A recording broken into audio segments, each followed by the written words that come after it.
சும்மா style காட்டுறதுலாம் acting ஆகாத உங்க ஹீரோ கிட்ட சொல்லுங்க. இந்த சீன்ல குற்ற உணர்ச்சியோ பயமோ தலைக்கேறி பித்து பிடிக்கணும். முடியுமா அவனால? பாபு, கேமரா கிட்ட வை. என் முகத்துக்கிட்ட கேமரா க்ளோஸ்.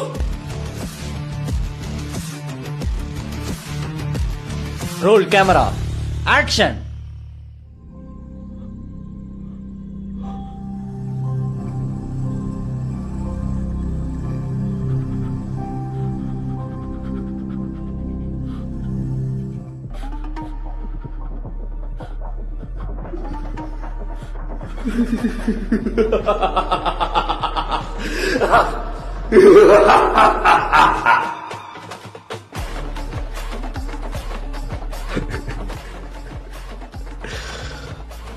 இந்த முகத்தை பார்த்தால் யாருக்குதான் கோபம் வரும்?